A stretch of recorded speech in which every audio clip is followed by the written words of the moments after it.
BNP সহ ৩০ রাজনৈতিক দলের সঙ্গে আবারও বৈঠকে বসছে ঐক্যমত্য কমিশন। গুরুত্ব পাবে আগের অসমাপ্ত আলোচনা।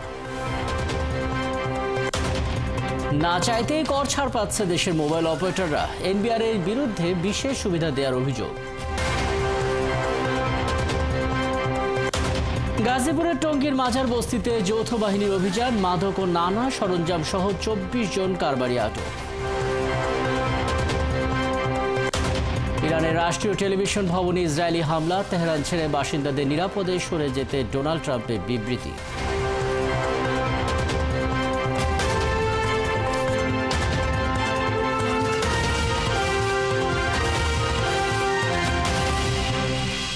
স্বাগত সংবাদ সংযোগে। আপনাদের সঙ্গে আছে আমি রাকিব হাসান। প্রধান শিরোনামগুলো শুনছিলেন, এবার বিস্তারিত। ওয়ার্ল্ড ক্লাস টেকনোলজি দ্বারা তৈরি এক্সপার্ট ওয়াটার পাম্প, পানির সাশ্রয়ী সমাধান। সংবিধানের ৭০ নম্বর অনুচ্ছেদ সহ প্রয়োজনীয় বিভিন্ন ইস্যুতে আলোচনা এবং আগের অসমাপ্ত আলোচনা শেষ করতে আবারও বিএনপি সহ ৩০ দলের সঙ্গে বৈঠকে বসছে জাতীয় ঐক্যমত্য কমিশন। সকালে রাজধানীর ফরেন সার্ভিস একাডেমির দোয়েল হলে ঐক্যমত্য কমিশনের বৈঠক হবার কথা রয়েছে। কমিশনের সভাপতি অধ্যাপক ডক্টর আলী রিয়াজ বৈঠকে সভাপতিত্ব করেন। রাজনৈতিক দলগুলোর সাথে বৈঠক চলবে ১৯ জুন পর্যন্ত। এতে সংবিধানের ৭০ নম্বর অনুচ্ছেদ, স্থায়ী কমিটির সভাপতি মনোনয়ন, নারী প্রতিনিধিত্ব, দ্বিকক্ষ বিশিষ্ট সংসদ ও প্রধান বিচারপতি নিয়োগ প্রক্রিয়া নিয়ে আলোচনা হবার কথা রয়েছে। এর আগে ৩রা জুন জাতীয় ঐক্যমত্য কমিশনের সঙ্গে রাজনৈতিক দলগুলোর দ্বিতীয় ধাপের প্রথম বৈঠক হয়।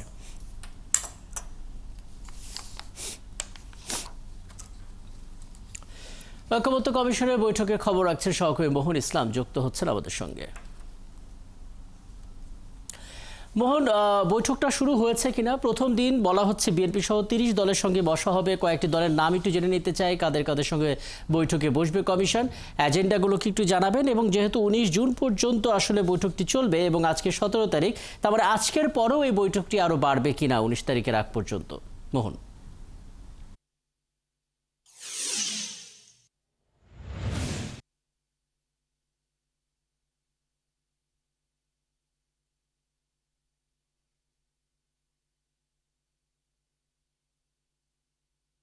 আপনি আসলে যেমনটি বলছিলেন যে ঐকমত্য কমিশনের যে বৈঠক, সেই বৈঠক কিন্তু শুরু হবে অল্প সময়ের মধ্যে। আমরা ইতিমধ্যে দেখেছি যে বিএনপির যিনি স্থায়ী কমিটির সদস্য সালাউদ্দিন আহমেদ, তিনি এই যে ফরেন সার্ভিস একাডেমি সেখানে তিনি এসে পৌঁছেছেন। পাশাপাশি যে ঐকমত্য কমিশনের যারা আপনার মেম্বার রয়েছে, অর্থাৎ আলী রিয়াজ থেকে শুরু করে বদিউল আলম মজুমদার, তাদেরকে আমরা দেখেছি যে তারা এসেছেন। এবং যেমনটা আসলে আপনি জানতে চাচ্ছিলেন যে কোন কোন দল আসলে যে এই বৈঠকের সাথে থাকতে পারে, সেই বিষয়ে আমরা যতটুকু জানি যে আমরা দেখেছি জাতীয় নাগরিক পার্টি অর্থাৎ এনসিপির তাসনিম জারা এবং আরিফুল আদিব যিনি জ্যেষ্ঠ যুগ্ম আহ্বায়ক, তাদেরকে দেখেছি আমরা। আমরা দেখতে পেয়েছি যে কয়েকটি ইসলামিক দলের যারা নেতা রয়েছে তারাও এসেছেন এই বৈঠকে যোগ দিতে। মোটা থেকে বলতে গেলে আপনি যেমনটা বলছিলেন আসলে যে কয়েকটি অমীমাংসিত বিষয় রয়ে গিয়েছিল, সেই বিষয়গুলোর আলোচনা হবে এবং ধারাবাহিকভাবে সেই বৈঠক চলবে। এবং আমরা যতটুকু জেনেছি যে আগামী ২ দিন অর্থাৎ ১৮-১৯ জুন সেই ২ দিনও কিন্তু এই বৈঠক চলবে। আজকে যে দলগুলো কভার করবে, তারপরে কিন্তু অন্যান্য যে দলগুলো রয়েছে তারাও আসবে, কথা বলবে। সেই আলোচনার ভিত্তিতে আসলে ঐক্যমতের ভিত্তিতে যেহেতু জুলাই সনদ করা হবে এবং জুলাই সনদ আপনার যেহেতু জুলাই মাসে জাতির সামনে উপস্থাপন করা হবে বলে প্রধান উপদেষ্টা জানিয়েছেন, সেই জায়গা থেকে অমীমাংসিত বিষয়গুলোকে মীমাংসিত করা খুবই প্রয়োজন বলে ঐক্যমত্য কমিশন মনে করছেন। সেই জায়গা থেকে আসলে বিএনপি সহ এনসিপি সহ জামাত সহ যে অন্যান্য রাজনৈতিকগুলো রয়েছে, যেহেতু এই ৩টি দলকে আসলে বৃহৎ রাজনৈতিক দল হিসেবে ধরা হচ্ছে, এই ৩ দলেরই যে বিষয়গুলো আসলে অমীমাংসিত থাকছে বা অন্যান্য যে রাজনৈতিক দলগুলো রয়েছে তাদেরকে আসলে এই বিষয়গুলো দেখানো হচ্ছে। সেই বিষয়টাই আসলে এই আলোচনার মধ্যে থাকবে, যেন কোনো ধরনের আপনার যে অমীমাংসিত বিষয়গুলোকে যেন মীমাংসিত করা যায়। এবং মীমাংসিত করা গেলে জুলাই সনদটা আসলে দ্রুত সময়ের মধ্যেও করা যাবে বা জুলাই মাসে সেটা উপস্থাপন করা যাবে। এবং যেই দলগুলো আসলে যেসব বিষয় ঐক্যমত পোষণ করবে শুধুমাত্র সেই বিষয়গুলো কিন্তু জুলাই সনদের মধ্যে থাকবে। বাকিগুলো যেমনটা বলা হচ্ছে বা রাজনৈতিক দলগুলোর পক্ষ থেকে দাবি করা হচ্ছে যে সেগুলো নির্বাচনের পরে বা ভোটারের উপর বা জনগণের উপর ছেড়ে দিতে হবে। এবং এটা আরো বিস্তারিত হয়তো জানা যাবে যখন বৈঠকটি শুরু হবে। আপনি তো আছেনই, বৈঠক শুরু হওয়া মাত্র নিশ্চয়ই আপনার সঙ্গে আমরা যুক্ত হব এবং ক্ষণে ক্ষণে সেই আপডেট পেতে থাকবো। সহকর্মী মোহন ইসলাম আমাদের সঙ্গে যুক্ত হয়েছিলেন এতক্ষণ। শত চাইলেও যেখানে কর ছাড় মেলে না, সেখানে না চেয়েও বাজেটে কর ছাড় পেয়েছে মোবাইল অপারেটররা। ঘোষিত বাজেটে তাদের টার্নওভার কর কমানো হয়েছে 0.5%। অভিযোগ উঠেছে মোবাইল ফোন অপারেটর কোম্পানি বাংলালিংকের সুবিধা দিতে কর কমিয়েছে এনবিআর। রুহুল আমিনের রিপোর্ট। গত 19 মার্চ জাতীয় রাজস্ব বোর্ড এনবিআরে প্রাক বাজেট আলোচনায় অংশ নেয় মোবাইল অপারেটরদের সংগঠন এমটব। কর্পোরেট কর কমিয়ে আনা, ন্যূনতম কর সমন্বয় করা সহ বৈঠকে 23 দফা প্রস্তাব তুলে ধরে সংগঠনটি। তবে টার্নওভার কর কমানোর কোনো প্রস্তাব ছিল না। দাবি না থাকলেও বাজেটে এ কর 2 থেকে কমিয়ে 1.5% করা হয়েছে। টার্নওভার কর কমানোর এমন উদ্যোগে অবাক হয়েছেন এনবিআরের অনেক কর্মকর্তা। তারা জানান, দেশের 4 মোবাইল অপারেটরের মধ্যে গ্রামীণফোন ও রবির এ কর নিয়ে মাথা ব্যথা নেই, কারণ তারা লাভজনক কোম্পানি ও নিয়মিত কর্পোরেট কর দেয়। আর সরকারি কোম্পানি টেলিটকের ব্যবসা খুবই সীমিত। বিশেষজ্ঞরা বলছেন, অনেক কোম্পানি নানাভাবে আয় ব্যয়ের তথ্য গোপন করে। এ কারণে ন্যূনতম করের বিধান রাখা হয়েছে। তথ্য মতে 4টি মোবাইল অপারেটরের মধ্যে 2টি ইতিমধ্যে লাভের মুখ দেখেছে। এই 0.5% ন্যূনতম কর হার হ্রাসের কারণে তাদের জন্য সরকারের রাজস্বের কোনো ক্ষতি আমি দেখছি না, বরঞ্চ যে 2টি কোম্পানি এখনও লাভের মুখ দেখেনি তাদের কাছ থেকে সরকার হয়তো 0.5% রাজস্ব কম পেতে পারে। কর্মকর্তারা জানান, টার্নওভার কর কমাতে ফোরামের মাধ্যমে না গিয়ে এককভাবে এনবিআরে যোগাযোগ করে বাংলালিংক। এসব বিষয়ে বক্তব্য জানতে যোগাযোগ করা হয় কোম্পানিটির সঙ্গে। নিজেরা বক্তব্য না দিলেও এমটবের মাধ্যমে জবাব দেয় বাংলালিংক। কর কমানোর উদ্যোগ স্বাগত জানায় সংগঠনটি। মিনিমাম ট্যাক্সের ক্ষেত্রে যেটা 2% ছিল, সেখান থেকে কমিয়ে 1.5% করা হয়েছে, যেটা আমাদের ব্যবসা প্রতিষ্ঠানগুলো অপারেটরদেরকে কিছুটা হলেও স্বাচ্ছন্দ্য দেবে। মোবাইল ফোন অপারেটরের টার্নওভার কর কমানোর ফলে রাজস্বে কী প্রভাব পড়তে পারে তা বিশ্লেষণ করেনি এনবিআর। যদিও কর নীতি বিভাগের কর্মকর্তাদের দাবি, রাজস্ব আদায়ে তেমন প্রভাব পড়বে না। এ বিষয়ে কোনো বক্তব্যও দেননি এনবিআর চেয়ারম্যান। প্রভাব বিশ্লেষণ না করে বাজেটে কর নীতি প্রণয়নের সমালোচনা করেছেন অর্থনীতিবিদরা। পদক্ষেপ নেওয়ার আগে আপনাকে চিন্তা করতে হবে যে আসলে এটা সুবিধা কারা পাবেন, কারণ এখানে তো কোম্পানি কম আছে। যখনই আপনি স্বচ্ছতা জবাবদিহিতে থাকবে না, তখন এটার সুবিধা বিভিন্নভাবে নেওয়া হয়। এবং আমরা গত সরকারের সময় দেখেছি যে এই ধরনের বাজেটের বিভিন্ন কর পদক্ষেপকে ব্যক্তি স্বার্থের জন্য, গোষ্ঠী স্বার্থের জন্য ব্যবহার করা হয়েছে। এনবিআর কর্মকর্তারা জানান, টার্নওভার কর কমানোর দাবি কয়েক বছর আগে জোরে সোরে উঠেছিল, কিন্তু রাজস্ব ক্ষতির আশঙ্কায় সে প্রস্তাব আমলে নেয়নি এনবিআর। এতে একটি অপারেটর পুঁজিবাজারে যেতে বাধ্য হয়। রুহুল আমিন, 71, ঢাকা। গাজীপুরের টঙ্গীর বাজার বস্তিতে অভিযান চালিয়ে 24 জন মাদক কারবারিকে আটক করেছে যৌথ বাহিনী। মঙ্গলবার গভীর রাতের অভিযানে জব্দ করা হয়েছে মদ, গাঁজা সহ মাদক গ্রহণের ধরনের নানা সরঞ্জাম। এই ধরনের অভিযান চলমান থাকবে বলে জানিয়েছেন সংশ্লিষ্টরা। আরও জানাচ্ছেন নিবিড় সাহা। গভীর রাতে টঙ্গীর মাজার বস্তিতে বিশেষ অভিযান পরিচালনা করে সেনাবাহিনীর উত্তরা ক্যাম্প ও টঙ্গী পশ্চিম থানা পুলিশ। এই সময় কয়েকটি দলে ভাগ হয়ে পুরো বস্তি ঘিরে ফেলেন তারা। অভিযানে পাওয়া যায় বিশেষ চেম্বার, যেখান থেকে বিক্রি করা হয় বিভিন্ন ধরনের মাদকদ্রব্য। বেশ কয়েকটি ঘরে অভিযান পরিচালনা করে পাওয়া যায় বিপুল পরিমাণ মাদকদ্রব্য, মাদক গ্রহণের সরঞ্জামাদি ও নগদ 2,65,000 টাকা। এই জায়গায় সন্ধান আরো আগে থেকে আমি জানি, আমার বন্ধু বান্ধব অনেকে আসছিল, বলছিল, তাদের মাধ্যম থেকে এই জায়গায় আসা। মাদক দ্রব্য যে যারা করে এরাই দোষী হইতে পারে, যারা ব্যবসা করে এদের ধরতে পারেন না। এখানে কিছুদিন আগে কিছু হয়েছিল, পরে বন্ধ হয়ে গেছে, পরে আমরা এখানে রুম ভাড়া নিছি। এগুলা আগে লোক ছিল, এখন লোক নাই। ঘণ্টা দুয়েকের বেশি সময় যাবৎ চলে যৌথ বাহিনীর এই অভিযান। পরে সেখান থেকে আটক করা হয় 24 জন মাদক কারবারিকে। আমরা যৌথ বাহিনী যারা আছে, আমরা তাদের যে সহযোগিতা, তাদেরকে আমরা ধন্যবাদ জানাই। তাদের সহযোগিতায় আমরা আজকে 24 জনকে গ্রেপ্তার করতে পারছি আর কি। মাদক বিরোধী অভিযান নিয়মিতভাবে পরিচালনা করা হবে বলে জানিয়েছে সংশ্লিষ্টরা। নিবিড় সাহা, 71, ঢাকা। সকাল থেকে রাজধানী জুড়ে গুড়ি গুড়ি বৃষ্টি ঝরছে, কোথাও গুড়ি গুড়ি আবার কোথাও ভারী বৃষ্টিও বটে। স্বস্তির এই বৃষ্টিতে কমেছে তাপমাত্রা। সকাল থেকে বৃষ্টি পড়ায় ভোগান্তিতে পড়েছেন অফিসগামী এবং স্কুল কলেজের শিক্ষার্থীরা। ওদিকে দেশের 8 জেলার ওপর দিয়ে সর্বোচ্চ 60 কিলোমিটার বেগে ঝড় ও বজ্রসহ বৃষ্টির পূর্বাভাস দিয়েছে আবহাওয়া অফিস। আবহাওয়া অফিস বলছে, যশোর, খুলনা, বরিশাল, পটুয়াখালী, নোয়াখালী, কুমিল্লা, চট্টগ্রাম এবং কক্সবাজার জেলার ওপর দিয়ে দক্ষিণ অথবা দক্ষিণ পূর্ব দিক থেকে ঘন্টায় 45 থেকে 60 কিলোমিটার বেগে অস্থায়ীভাবে দমকা অথবা ঝোড়ো হাওয়া বয়ে যেতে পারে। একই সঙ্গে বৃষ্টি অথবা বজ্রসহ বৃষ্টি হতে পারে। তাই এ সমস্ত এলাকায় নদী বন্দরগুলোকে 1 নম্বর সতর্ক সংকেত দেখিয়ে যেতে বলা হয়েছে।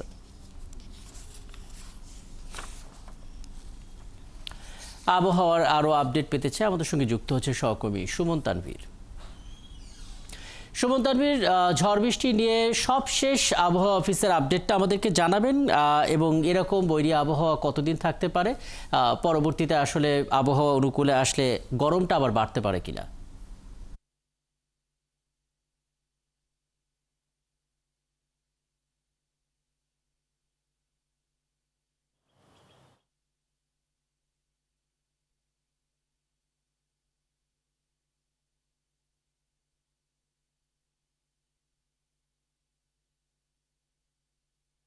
সর্বশেষ আপডেট যদি বলতে হয় তাহলে ঢাকার বাইরে আসলে দেশের সমুদ্র বন্দরগুলোকে 3 নম্বর সতর্ক সংকেত দেখিয়ে যেতে বলা হয়েছে এবং মাছ ধরার যে ট্রলার এবং নৌকাগুলো আছে সেগুলোকে আসলে নিরাপদ স্থানে চলে আসতে বলা হয়েছে। আর যে প্রশ্নটি করলেন আসলে কতদিন আসলে চলবে, আপনি জানেন যে আসলে এই যে মাসটি চলছে জুন মাস এবং মধ্য জুন থেকে কিন্তু আসলে বর্ষাকাল শুরু হয়। সেই হিসাবে কিন্তু আজ যেহেতু 17 তারিখ, আমরা কিন্তু বর্ষাকালে আসলে ঢুকে গিয়েছি। সেই কথাটি কিন্তু আসলে আবহাওয়া অফিসের যারা কর্মরত তারাও বলছিলেন, যেহেতু বর্ষাকাল শুরু হয়ে গেছে এই বৃষ্টিপাত আসলে চলবে। তবে এখন যেহেতু নির্দিষ্ট করে আসলে বঙ্গোপসাগরের দক্ষিণ বঙ্গোপসাগরে একটি লঘুচাপ সৃষ্টি হয়েছে, সেই লঘুচাপের কারণে তারা যেটি বলছে যে আসলে আগামী 48 ঘন্টা, তারা গত 14 তারিখেই বলেছিল যে 72 ঘন্টার ভিতরে সারা বাংলাদেশে আসলে ভারী মাঝারি থেকে অতি ভারী বৃষ্টিপাতের কিন্তু আসলে সম্ভাবনা রয়েছে। এবং তারা আমাদেরকে কিছুক্ষণ আগেই জানিয়েছেন যে এরই মধ্যে 3টি বিভাগে অর্থাৎ চট্টগ্রাম, খুলনা এবং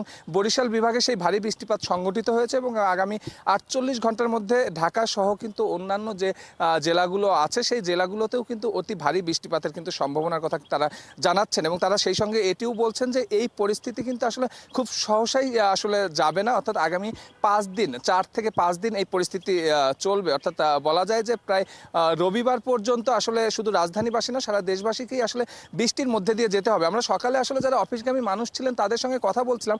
এখন ঢাকায় আসলে যে মাত্রায় বৃষ্টি হচ্ছে সেই মাত্রার বৃষ্টিটা নিয়ে কিন্তু খুব বেশি ভোগান্তি কিংবা অসহনীয় অবস্থা কিন্তু আমরা মানুষের মধ্যে দেখিনি। তারা যেহেতু ব্যবসা গরম থেকে আসলে একটু দাবদাহ চলছিল, সেইখান থেকে আসলে আমরা একটি পরিস্থিতির ভিতর আসলাম। গুড়ি গুড়ি বৃষ্টি কালকে থেকে শুরু হয়েছে, সেটি আসলে মানুষের জন্য অনেকটা স্বস্তিদায়কই বলা চলে। বেশিরভাগ মানুষ তেমনটিই বলছিলেন। কিন্তু আমরা রাজধানীর বাস্তবতা জানি, সেই বাস্তবতাগুলোও কিন্তু আসলে সাধারণ মানুষ বলছিলেন যে যদি আসলে যে আবহাওয়া অফিস যে কথাটি আসলে বলছে যে অতি ভারী বৃষ্টিপাতের সম্ভাবনা রয়েছে 48 ঘন্টার মধ্যে এবং এই আবহাওয়া চলবে আসলে আগামী আরও 4-5 দিন, সেই অতি ভারী বৃষ্টিপাত কিংবা মাঝারি ধরনের বৃষ্টিপাতও যদি আসলে এই রাজধানীতে হয়, ড্রেনেজ ব্যবস্থার কথা আমরা সবাই জানি, সেই সংখ্যাটি কিন্তু রাজধানীবাসী বলছিলেন যে এই অবস্থা থেকে আসলে পরিত্রাণ মিলবে কিভাবে। এর ভেতরেই কিন্তু আমি শুরুতেই বলছিলাম আসলে বর্ষাকাল শুরু হয়ে গেছে। সেই বর্ষাকালে পুরো বর্ষাকাল জুড়েই যে আসলে একটা ভোগান্তির মধ্যে দিয়ে আসলে সাধারণ মানুষকে যেতে হবে এটি কিন্তু বলার অপেক্ষা রাখে না। আমরা সকাল থেকে যাদের সঙ্গেই কথা বলেছি তারা ঠিক এই সংখ্যাটির কথাই আমাদেরকে জানিয়েছেন। তো আবহাওয়া অফিস থেকে আবহাওয়া নিয়ে এই ছিল আমার কাছে সর্বশেষ। চমৎকার সুমন তানভীর, একদম বিস্তারিত তথ্যগুলো আপনার কাছ থেকে জেনে নিলাম। নিশ্চয়ই নতুন কোনো আপডেট থাকলে সেটিও পরবর্তীতে আপনার মাধ্যমে আমরা জেনে নিতে পারবো। আমাদের সঙ্গে আবহাওয়া অফিস থেকে যুক্ত হয়েছিলেন সহকর্মী সুমন তানভীর। করোনার নতুন ভ্যারিয়েন্ট ছড়িয়ে পড়ে চট্টগ্রাম জেনারেল হাসপাতালকে কোভিড ডেডিকেটেড হাসপাতাল ঘোষণা করা হলেও পুরোপুরি প্রস্তুত নয় এই হাসপাতাল। কোভিড চিকিৎসায় নেই প্রয়োজনীয় ভেন্টিলেটর, আইসিইউ বেড, এখনও সচল নয় হাইফ্লো অক্সিজেন নেজাল ক্যানুলা, সেই সাথে রয়েছে দক্ষ জনবলের অভাব। এতে উদ্বিগ্ন নগরবাসী, যদিও মেয়র এবং হাসপাতাল কর্তৃপক্ষ বলছে ঢাকা থেকে টেকনিশিয়ান টিম এসে কাজ করছে এবং খুব শীঘ্রই এই সংকটের উত্তরণ ঘটবে। বাবুন পালের ক্যামেরায় আরও জানাচ্ছেন রাজীব বড়ুয়া। দীর্ঘ বিরতির পর চট্টগ্রামে আবারও নতুন করে করোনা সংক্রমণ বাড়ছে। গত 24 ঘন্টায় একজনের মৃত্যুসহ 10 জন করোনাক্রান্ত হয়েছেন। সব মিলিয়ে আক্রান্তের সংখ্যা এখন 28। এই অবস্থায় নগরবাসীর স্বাস্থ্যসেবার প্রস্তুতি নিচ্ছে নগর কর্তৃপক্ষ। এরই মধ্যে নগরীর জেনারেল হাসপাতালকে কোভিড ডেডিকেটেড হাসপাতাল হিসেবে ঘোষণা করা হয়েছে। তবে কর্তৃপক্ষ বলছে এটি এখনো পুরোপুরি প্রস্তুত নয়। হাসপাতালটিতে 22টি ভেন্টিলেটরের মধ্যে প্রস্তুত আছে 3টি, 39টি হাইফ্লো অক্সিজেন নেজাল ক্যানোলার মধ্যে সচল আছে 5টি, আর 18টি আইসিইউ বেড পরিচালনায় নেই দক্ষ ও পর্যাপ্ত চিকিৎসক ও জনবল। 18টি বেড আমাদের সচল আছে। যেটা আমাদের কিছু ঘাটতি আছে সেটা হচ্ছে আইসিইউ চালানোর জন্য যে মেশিনগুলো প্রয়োজন হয়, এই মেশিনগুলোতে যেমন ventilator, high flow nasal cannula, BiPAP, CPAP machine, syringe pump, কিছু স্পেশাল মেশিন আমাদের লাগে। সেগুলোতে কিছু মেশিন অচল অবস্থায় ছিল। এই বিষয়ে সিটি মেয়র বলছেন, ঢাকা থেকে টেকনিশিয়ান টিম এসে কাজ করছে। খুব শিগগিরই এই সংকট কেটে যাবে। এছাড়া জনবলও বাড়ানো হবে। তো 22টা ভেন্টিলেটরের মধ্যে 3টা ভেন্টিলেটর এখন কাজ করছে। সমস্ত ভেন্টিলেটরগুলো কাজ করার জন্য ঢাকা থেকে কিছু বায়োমেডিক্যাল ইঞ্জিনিয়ার এসেছেন, তারা কাজ করছেন। এখানে লোকাল কিছু ইঞ্জিনিয়ার ওনাদের আছে, তারাও এই কাজে একসাথে তাদের সাথে আছে। তবে চট্টগ্রাম মেডিকেলের পরিচালক জানান, করোনা রোগীর চিকিৎসায় এরই মধ্যে 60টি আইসিইউ ভেন্টিলেটর ও পর্যাপ্ত হাইফ্লো অক্সিজেন নেজাল ক্যানোলা সহ 50 শয্যার একটি ওয়ার্ড তৈরি আছে। ইনিশিয়াল আমরা 50 বেড করছি। যদি ডিমান্ড বাড়ে তাহলে আমাদের পাশে যে ক্যাজুয়ালিটি ওয়ার্ড আছে তাহলে ওটাকে আমাকে শিফট করতে হবে। শিফট করে এটাকে অন্য জায়গায়, তাহলে এখানে আমরা সংখ্যা আরও বাড়াতে হবে। এখানে আমাদের পর্যাপ্ত পরিমাণ ভেন্টিলেটর আছে, যেহেতু আমার কাছে 60 বেডের অলরেডি আইসিইউ ভেন্টিলেটর আছে। তারপর এখানে আছে 10 বেড। আমরা ঢাকা থেকে আসবো আগামীকাল আরও 20টা ভেন্টিলেটর আসতেছে। আর স্বাস্থ্য অধিদপ্তর বলছে, করোনা প্রতিরোধে বিভিন্ন এলাকায় কোথায় কি সংকট তা যাচাই করা হচ্ছে।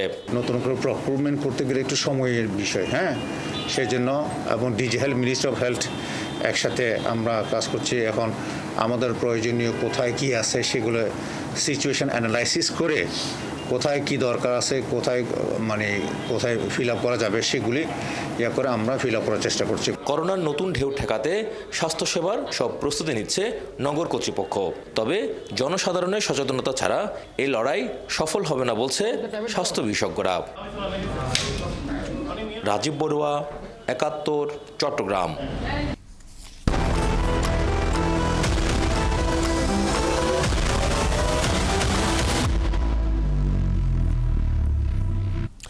টানা পঞ্চম দিনের মতন ইসরায়েল এবং ইরান একে অপরের উপর হামলা চালিয়ে যাচ্ছে। বাসিন্দাদের সরে যাওয়ার নির্দেশনা দিয়ে রাজধানী তেহরানের পূর্বাঞ্চলে বিমান হামলা চালিয়েছে ইসরায়েলের বিমান বাহিনী। অন্যদিকে ইসরায়েলকে লক্ষ্য করে নতুন করে ক্ষেপণাস্ত্র হামলা চালিয়েছে ইরান। ইসরায়েলি প্রতিরক্ষা বাহিনী IDF এই হামলার কথা জানিয়েছে। ওদিকে তেহরান ত্যাগ করার জন্য ইরানের নাগরিকদের প্রতি সতর্কবার্তা জানিয়েছেন মার্কিন প্রেসিডেন্ট ডোনাল্ড ট্রাম্প। এখন পর্যন্ত ইসরায়েলি হামলায় ইরানের মৃতের সংখ্যা বেড়ে 220 জনেরও বেশি হয়েছে। অন্যদিকে ইসরায়েলে 20 জনেরও বেশি মানুষ নিহত হয়েছেন। বিস্তারিত জানাচ্ছেন মনিরুজ্জামান বাবু।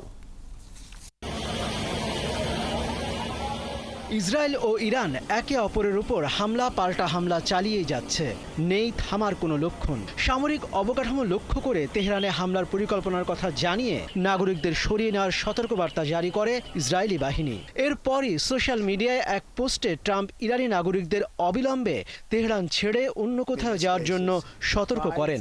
মার্কিন প্রেসিডেন্ট বলেন, সবার দ্রুত তেহরান খালি করা উচিত। ইরান তার প্রস্তাবিত চুক্তি মেনে নিলে এই প্রাণহানি এড়ানো যেত বলে তিনি জানান।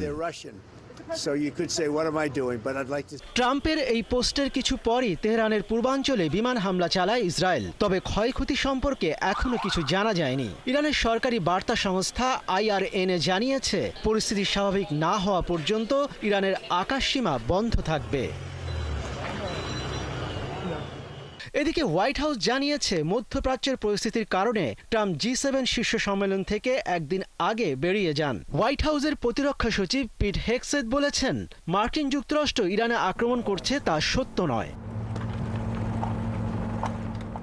এর আগে ইসরায়েলের তেল আবিব, মধ্য ইসরায়েল সঙ্গে আশদ এবং আশকেলনেও সতর্কতামূলক সাইরেন বেজে ওঠে।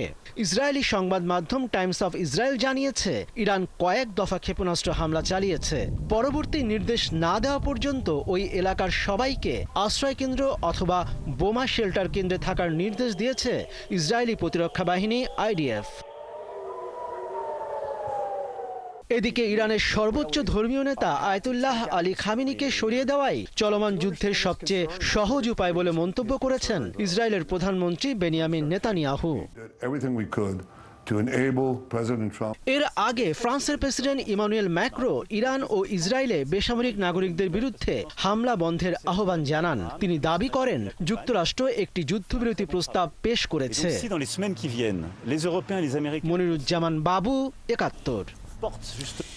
এর আগে ইরানের রাষ্ট্রীয় টেলিভিশন চ্যানেলে হামলা চালায় ইসরায়েল। টেলিভিশনে সংক্ষেপে প্রচারিত ঘোষণায় বলা হয়েছে রাষ্ট্রীয় সম্প্রচার মাধ্যম এখন ইসরায়েলি হামলার লক্ষ্যবস্তু। তবে কিছুক্ষণের মধ্যেই আবারও সম্প্রচারে ফেরে দেশটির রাষ্ট্রীয় টিভি।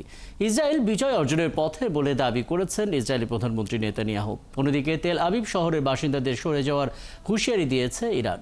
মনিরুজ্জামান বাবুর আরও একটি রিপোর্ট। এই হামলার কিছু আগেই ইরানের রাষ্ট্রীয় টেলিভিশন ও রেডিও অদৃশ্য হতে যাচ্ছে বলে হুমকি দিয়েছিলেন ইসরায়েলের প্রতিরক্ষামন্ত্রী ইসরায়েল কাটজ। সংবাদ মাধ্যম আল জাজিরা জানিয়েছে ইসরায়েলি হামলায় Islamic Republic of Iran broadcasting IRIB ভবন ক্ষতিগ্রস্ত হয়, যার ফলে সরাসরি সম্প্রচার বন্ধ করে দেয়া হয়। এর আগে তেহরানের যে অঞ্চলে IRIB এর সদর দপ্তর অবস্থিত সেখানকার বাসিন্দাদের এলাকা ছেড়ে যাওয়ার নির্দেশনা দিয়েছিল ইসরায়েলের প্রতিরক্ষা বাহিনী IDF। এদিকে ইরানের পররাষ্ট্র মন্ত্রণালয়ের মুখপাত্র ইসমাইল বাঘাই অভিযোগ করেছেন ইরানের পশ্চিমাঞ্চলে অবস্থিত কেরমানশাহ শহরের ফারাবি হাসপাতালে ইসরায়েল সরাসরি হামলা চালিয়েছে। ফারাবি হাসপাতালের হামলার ঘটনা আন্তর্জাতিক আইনের গুরুতর লঙ্ঘন এবং যুদ্ধাপরাধ বলে উল্লেখ করেছেন বাঘাই। অন্যদিকে ইরানের সঙ্গে সংঘর্ষে ইসরায়েল বিজয় অর্জন করতে যাচ্ছে বলে দাবি করেছেন ইসরায়েলের প্রধানমন্ত্রী বেনিয়ামিন নেতানিয়াহু। ইসরায়েলি বিমান ঘাঁটি পরিদর্শনকালে এমন দাবি করেন নেতানিয়াহু। আমরা আমাদের দুটি লক্ষ্য অর্জনের পথে এগিয়ে যাচ্ছি, পারমাণবিক হুমকি এবং ক্ষেপণাস্ত্র হুমকি নির্মূল করা। বিজয় অর্জন না করা পর্যন্ত আমরা যুদ্ধ চালিয়ে যাব। এদিকে ইসরায়েলের তেল আবিব শহরের বাসিন্দাদের সরে যাওয়ার হুঁশিয়ারি দিয়েছে ইরানের ইসলামী বিপ্লবী গার্ড বাহিনী IRGC। ইরানের রাষ্ট্রীয় সংবাদ মাধ্যমের খবরে বলা হয় নিজেদের নিরাপত্তার স্বার্থে তেল আবিবের নাগরিকদের অবিলম্বে এলাকা ছাড়তে হবে। এর আগে ইরানের রাজধানী তেহরানের একটি বড় এলাকায় বাসিন্দাদের অবিলম্বে সরে যেতে সতর্ক করে দিয়েছিল ইসরায়েলি বাহিনী। মনিরুজ্জামান বাবু, ৭১।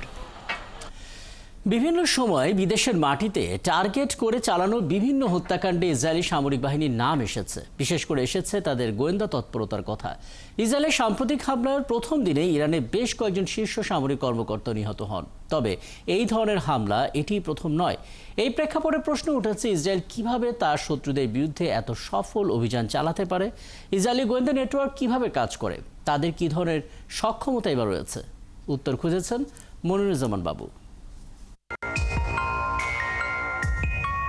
ইসরায়েলি সামরিক গোয়েন্দা নেটওয়ার্ক ও গোপন তৎপরতা বহুদিন ধরেই আন্তর্জাতিক রাজনীতিতে আলোচনার কেন্দ্রবিন্দুতে।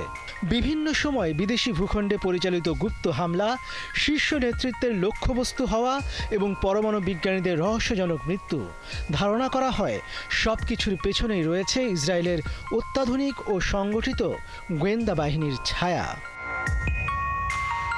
বিশ্লেষকরা মনে করেন এসব অভিযানের সফলতার পেছনে রয়েছে ইসরায়েলের অত্যাধুনিক ও বহুস্তরীয় গোয়েন্দা কাঠামো। ইসরায়েলের প্রধান দুটি গোয়েন্দা ইউনিটের একটি হচ্ছে মোসাদ। এটি ইসরায়েলের বৈদেশিক গোয়েন্দা সংস্থা। গঠিত হয় 1949 সালে।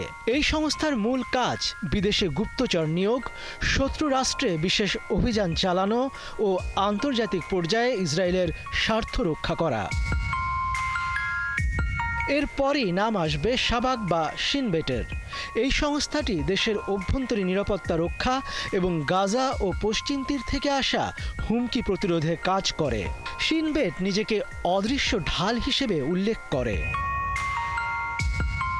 ইসরায়েলের সামরিক গোয়েন্দা শাখা আমান, এর অধীনে রয়েছে কয়েকটি শক্তিশালী ইউনিট, যার মধ্যে অন্যতম ইউনিট 8200। ইলেকট্রনিক নজরদারি, সাইবার গোয়েন্দা, তথ্য বিশ্লেষণ ও সাইবার যুদ্ধের জন্য এই ইউনিট পরিচিত।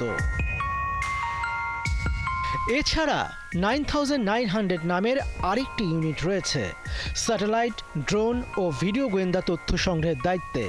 আধুনিক 3D মানচিত্র তৈরির মাধ্যমে সামরিক অভিযানে সহায়তা করে এই ইউনিটটি। ইরান কেন্দ্রিক গোয়েন্দা গবেষণা ও হামলার প্রস্তুতির জন্য গঠিত হয়েছে ব্রাঞ্চ 54। 2023 সালে গঠিত এই ইউনিট মূলত পাসদারানি ইনকিলাব বা ইরানি বিপ্লবী গার্ডকে লক্ষ্য করে কাজ করে। ইরানের সাম্প্রতিক হামলার ঘটনাগুলোতে এসব ইউনিটের সমন্বিত পরিকল্পনা ও দক্ষতা নতুন করে বিশ্বকে ইঙ্গিত দিয়েছে যে আন্তর্জাতিক রাজনীতিতে ইসরায়েল তার গুপ্তচর বাহিনীকে কৌশলগত অস্ত্র হিসেবেই ব্যবহার করে চলেছে। মনিরুজ্জামান বাবু, ৭১। ইরানের ভেতরেই 3 তলা বিশিষ্ট একটি ইসরায়েলি ড্রোন কারখানার অবস্থান চিহ্নিত করেছে ইরানের নিরাপত্তা বাহিনী ইসলামী বিপ্লবী গার্ড কোর IRGC। আধা সরকারি সংবাদ সংস্থা তাসনিমের প্রতিবেদনে বলা হয় এই ধরনের আরও কিছু স্থাপনা ইরানের ভেতরে রয়েছে বলে মনে করছে তেহরান, আর এগুলোর বিরুদ্ধে অভিযান চালাচ্ছে নিরাপত্তা বাহিনীগুলো। শারমিন স্বপ্নার প্রতিবেদন।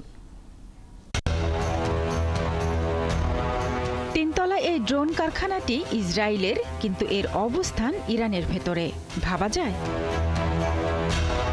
ইরানের ইসলামী বিপ্লবী গার্ড কোর IRGC খোঁজ পেয়েছে এই কারখানার। সংবাদ সংস্থা তাসনিমের প্রতিবেদনে বলা হয় এই ধরনের আরও কিছু স্থাপনা ইরানের ভেতরে রয়েছে এমন ধারণা তেহরানের, আর এগুলোর বিরুদ্ধে অভিযানও চলছে। এদিকে টাইমস অব ইসরায়েল জানিয়েছে শুক্রবার ইরানের প্রথম দিককার হামলার সময় বিস্ফোরকবাহী কোয়াডকপ্টার, ড্রোন, রকেট ও অন্যান্য অত্যাধুনিক সরঞ্জাম ব্যবহার করে ইসরায়েল। ইরানের পরমাণু বিজ্ঞানী, সামরিক কমান্ডার, বিমান বিধ্বংসী ব্যাটারি ও ভূমি থেকে ভূমি ক্ষেপণাস্ত্রের উপর নিখুঁত হামলার জন্য দেশটির ভেতরে রাখা হয়েছিল এসব সরঞ্জাম। এ নিয়ে যুক্তরাষ্ট্রের সংবাদ মাধ্যম ওয়াল স্ট্রিট জার্নাল তাদের প্রতিবেদনে বলেছে অস্ত্রগুলো চোরাই পথে ইরানে ঢোকানো হয়, এগুলো ইরানে তৈরি করা হয়নি। ইরানের ভূখণ্ডে শুক্রবার শুরুর সময়ে হামলা চালিয়ে বেশ কয়েকজন শীর্ষ জেনারেল ও বিজ্ঞানীকে হত্যা করে ইসরায়েল। জবাবে ইসরায়েলের দিকে ড্রোন ও ক্ষেপণাস্ত্র ছোড়ে ইরান। শারমিন স্বপ্না, ৭১। এবার চামড়ার কিছুটা দাম পেলেও আড়তদারদের সিন্ডিকেটের দৌরাত্ম্যে লোকসানের মুখে রংপুরের মৌসুমী চামড়া ব্যবসায়ীরা। সরকার দাম নির্ধারণ করে দিলেও তার অর্ধেক দামও দিচ্ছে না ট্যানারি মালিকরা। মৌসুমী ব্যবসায়ীরা বলছেন চামড়ার দাম এবং সংরক্ষণ নিশ্চিতে মনিটরিং অব্যাহত রাখা দরকার। শাহবাজেদ আহমেদের প্রতিবেদন। ঈদের 1 সপ্তাহ পর মৌসুমী ব্যবসায়ীরা বলছেন তারা সরকার নির্ধারিত দামে চামড়া কিনলেও নির্ধারিত দামে বিক্রি করতে পারেননি। পাশাপাশি চামড়া সংরক্ষণের লবণও কিনতে হচ্ছে চড়া দামে, কিন্তু আড়তদাররা সিন্ডিকেট করে তাদের ন্যায্য দাম দিচ্ছে না। লবণ বেড়ে ফেরি দিবি, এই হিসেবে চামড়া 1200 টাকা 1100 টাকা দাম, সেই হিসেবে চামড়া কিনছি গ্রামে, এই কিনছি 800 900 500 700 ঠিক নেই গড়ে, সেই চামড়া আনিয়া আসল থেকে লস। আমাদের চামড়া এখনই ইউরোপে যাওয়ার ব্যবস্থা করুক সরকার, এখনই চামড়ার দাম 4000 5000 6000 7000 টাকা লাগবে। বিদেশ আমাদের বাংলাদেশে আসতেছে না, কোনো মান হচ্ছে না, এই জন্য ফিনিশিংটা থাকাকালীন আমাদের বহু ক্ষয়ক্ষতি হচ্ছে। ব্লু করলে মাল বিদেশ চলে যাবে, বিদেশে গ্রান্টেড করবে। মৌসুমী ব্যবসায়ীদের এই অভিযোগ অস্বীকার করে আড়তদারদের দাবি সরকার দাম নির্ধারণ করে দিলেও ট্যানারি মালিকরা সে দামে চামড়া কেনেন না। পাশাপাশি এই চামড়া বিক্রির টাকা দিনের পর দিন ফেলে রাখতে হয়। মাল করেছে 300 350 400, শতকরা মনগঞ্জ 50 টাকা। আমরা তো ক্যাশ প্রায় 10 লাখ টাকার মতো কিনছি 1200 চামড়া।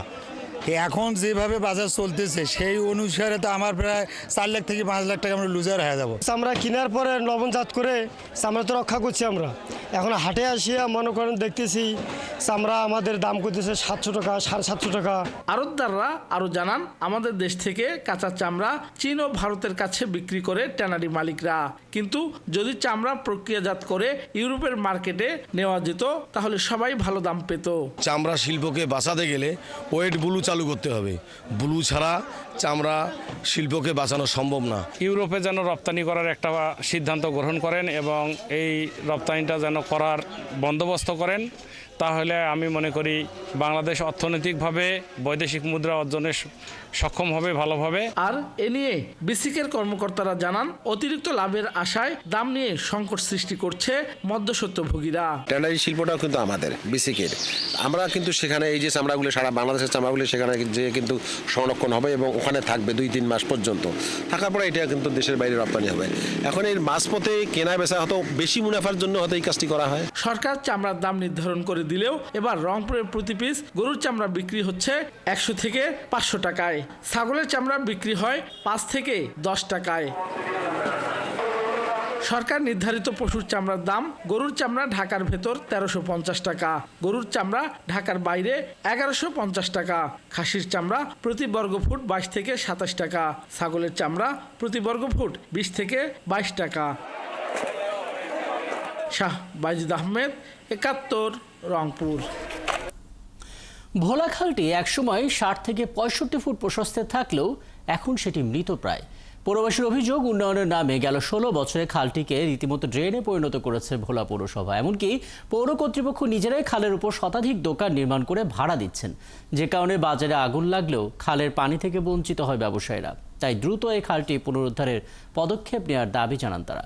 কামরুল ইসলামের তথ্য এবং ছবিতে বিস্তারিত। ভোলা শহরের বুক চিরে বয়ে চলা বেথুয়া নদী ছিল প্রবল খরস্রোতা। কালের বিবর্তনে সেই নদী একসময় পরিচিতি পায় ভোলা খাল নামে। আর এই ভোলা খাল দিয়ে চলাচল করত ঢাকা ভোলা লঞ্চ। কিন্তু দখল ও দূষণের ছোবলে খালটি এখন মৃতপ্রায়। 60 থেকে 65 ফুট প্রশস্ত আর 12 কিলোমিটার দৈর্ঘ্য এই খালটি এখন সরু ড্রেনে পরিণত হয়েছে। পৌরবাসীর অভিযোগ, উন্নয়নের নামে গত 16 বছর ধরে খালটিকে ড্রেনে পরিণত করেছে খোদ ভোলা পৌরসভা। এমনকি 2012 সালে পৌর কর্তৃপক্ষ নিজেরাই খালের ওপর শতাধিক দোকান নির্মাণ করে ভাড়া দিয়েছে। খালপাত তো দখল হয়েছে, খালটা তো শেষ, এখন আপনার ফুটপাত দখল হয়ে পুরা ব্যবসা বাণিজ্য সব চলতেছে। কতগুলো দোকানপাট মেউরিয়া করিয়া মাইসের তো টাকা টুকা লইয়া যাইয়া ঘর দুয়ার উড়ে তারা বিক্রি করে ঘরগুলেন। খাল বড়টা হয়ে গেলে তো টলার আসতে পারে না, ঠিকমতো মাল পাই না। খাল খুব শীঘ্রই যে খনন করলে আমাদের জন্য উপকার হবে। এদিকে ভোলা সুজনের সভাপতি দাবি জানান, ভোলা খালটি রক্ষার জন্য পৌরসভাকে বিভিন্ন সময় যেই 20 কোটি টাকা বরাদ্দ দেওয়া হয়েছিল সেটি যথাযথ ব্যয় হয়েছে কিনা তদন্ত করা হোক। উন্নয়নের নামে যেই কোটি কোটি টাকা ব্যয় হয়েছে সেই কোটি কোটি টাকা যথার্থভাবে ব্যয় হয়েছে কিনা সেটির জন্য তদন্ত করা হয়। কোনো দুর্নীতি হয়ে থাকলে সেই দুর্নীতিবাজদের বিরুদ্ধে যেন ব্যবস্থা নেওয়া হয়। এদিকে খাল দখলে পৌরসভার সংশ্লিষ্টতার কথা স্বীকার করে ভোলা পৌর প্রশাসক জানান, অবৈধ দখলদারদের চিহ্নিত করে তালিকা করা হয়েছে। দ্রুতই খাল খনন ও উচ্ছেদ করা হবে। চিহ্নিত করে এটিকে জেলা প্রশাসনের কাছে হস্তান্তর করা হয়েছে যে কারা অবৈধভাবে আছে। এই কাজগুলো শেষ, এখন খনন এবং উচ্ছেদ এই দুটি কাজ একসাথেই শুরু হবে। আর জেলা প্রশাসক বলছেন, হাইকোর্টের রায় ও বাস্তবতা পর্যালোচনা করে দ্রুতই খালটি দখলমুক্ত করা হবে। আমরা ইতিমধ্যেই পদক্ষেপ গ্রহণ করেছি। আমরা আইডেন্টিফাই করছি কারা দখল করে আছে অবৈধভাবে, সেটা চিহ্নিত করার পর্যায়ে রয়েছে। আমি এই সবগুলো পর্যালোচনা করে হাইকোর্টের রায় এবং বাস্তবতা নিরিখে আমরা ভোলা খালটি খুব অচিরেই পদক্ষেপ গ্রহণ করব। উপজেলা ভূমি কার্যালয়ে দেয়া তথ্যে বর্তমানে খালটির সর্বোচ্চ প্রস্থ 40 ফুট থেকে নেমে 18 ফুটে দাঁড়িয়েছে। অথচ সিএস ও আরএস জরিপে খালটির দৈর্ঘ্য প্রস্থ ছিল 50 থেকে 65 ফুট। শাকিলা শম্পা, 71। দিনাজপুরের হাকিমপুরে শুরু হয়েছে বোরো ধান কাটাই মাড়াই। এবার আবহাওয়া অনুকূলে থাকায় ফলন ভালো হলেও সরকারি গুদামে ধান বিক্রি করতে গিয়ে হয়রানির অভিযোগ তুলেছেন কৃষকরা। অন্যদিকে মাঠ পর্যায়ে কৃষকদের সরাসরি ধান বিক্রিতে সব ধরনের সহযোগিতা দেওয়া হচ্ছে বলে জানাচ্ছে কৃষি বিভাগ। সহকর্মী সাবিউল ইসলাম আরিফের তথ্য এবং ছবিতে প্রতিবেদন।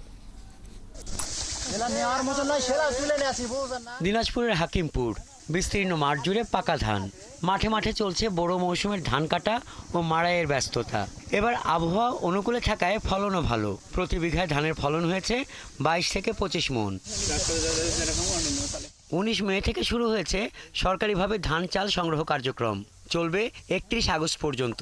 সরকার নির্ধারিত প্রতি মণ ধানের দাম 1440 টাকা। তাই সরকারি গুদামে সরাসরি ধান বিক্রিতে আগ্রহী কৃষক।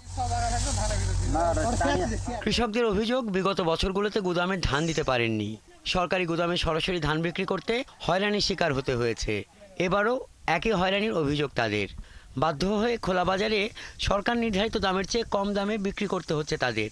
এতে লোকসানে পড়ার কথা বলছেন তারা। কীটনাশক ওষুধের দাম বেশি, মানে ধান বিক্রি করতে গেলে দাম পাচ্ছি না, কিষানের দাম বেশি। যারা ধান কিনতেছে এরাই মানে খেলে এরাই নিজেরা কিছু মানে এখানে আকাশের গতি থেকে এখন দাম মাত্রাকে যে আকাশে আমরা ধান চাটাল করতে পারতেছি। আগে ছিল হচ্ছে 1250-1300 টাকা, আর এখন সিন্ডিকেটের মাধ্যমে এখন এই জিনিসটা চলে আসছে 1000, 1050, 1100 টাকা। এটা যদি সরকার যদি আমাদেরকে ডাইরেক্টলি আমাদের থেকে নিত, গুদামে নিত, আমরা সেই 1400 টাকা পাইতাম, কিন্তু এটা তো আমরা পাচ্ছি না। কি করবো এখন? ওই নিয়ে যা কি গুদাম থাকবে, ইটা দেয় ওটা হয় না, এটা হয় না, বর্তমান খুব সমস্যার মধ্যে আছে। ওই জন্য আমরা যাই না, কেটে যা হয় তাই এখন কাটে মানে দিয়ে এখন যা এইটাই। সরকার তো ধান আমাদের কাছে নেয় না, এখন যদিও নিতে চায় কত তার প্যাক না। সিন্ডিকেটের কথা অস্বীকার করে ধান ব্যবসায়ীদের অভিযোগ, ধানের মান নিয়ন্ত্রণের কারণে দামের কিছুটা হেরফের হচ্ছে। আমরা প্রকারভেদে বিভিন্ন ধরনের ধান কিনতেছি। কয়েকদিন আগে যখন আবহাওয়া ভালো ছিল তখন আমরা ধান কিনলাম 1350 টাকা, 60 টাকা।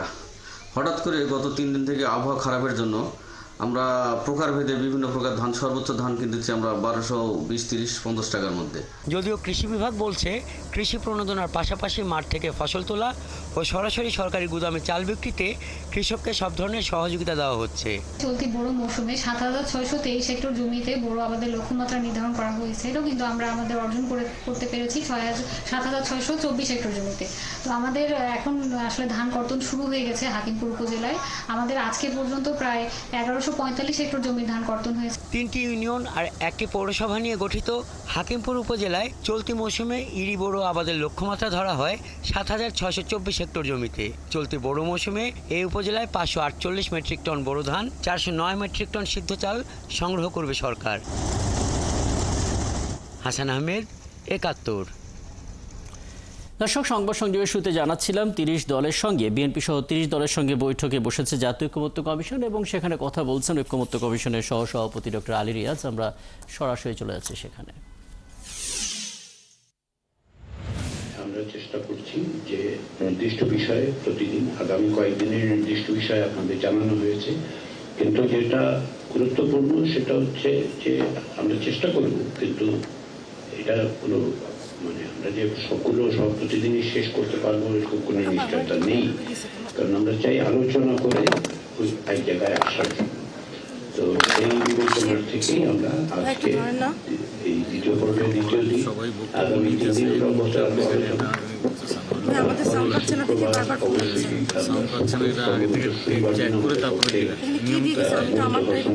আপনাদের সাংগঠনিক অনেক কাজ আছে, তো তারপরে আমরা উপর থেকে আবার শুরু করবো। যদি আপনারা সম্মত হন তাহলে আমরা শনিবারও আসলে বৈঠকে মিলিত হতে পারি। আমাদের দিক থেকে সেটা প্রস্তুতিটা আছে। তো আবার সবাইকে আমার ধন্যবাদ জানাই যে আপনারা এই আলোচনার প্রক্রিয়া এবং ঐক্যমত্যে পৌঁছানোর প্রচেষ্টার সঙ্গে আপনাদের সহযোগিতার জন্য সবাইকে ধন্যবাদ। ধন্যবাদ মাননীয় সহসভাপতি। আমি এখন গণমাধ্যমের বন্ধুদের অনুরোধ করছি, কেবলমাত্র বাংলাদেশ টেলিভিশন ছাড়া আপনারা বাকি সকলে এই কক্ষের বাইরে অবস্থান গ্রহণ করেন। আপনাদেরকে ব্রিফ করা হবে আলোচনা শেষে। আপনাদের কোথাও ব্রিফ করা হবে সেটা আমাদের মিডিয়া টিমের সদস্যরা আপনাদের সঙ্গে কথা বলে একটা কনভেনিয়েন্ট জায়গা ঠিক করবেন। দর্শক, ঐক্যমত্য কমিশনের বৈঠকে আমরা ছিলাম। বৈঠকের আপডেট নিশ্চয়ই পরবর্তীতে আমরা ক্ষণে ক্ষণে জানাতে থাকবো। চলছে সংবাদ সংযোগ। সরাসরি সংবাদ অনুষ্ঠান দেখতে চোখ রাখুন 71 ফেসবুক পেজে এবং সাবস্ক্রাইব করুন 71 ইউটিউব চ্যানেল। থাকুন 71-এর সাথে।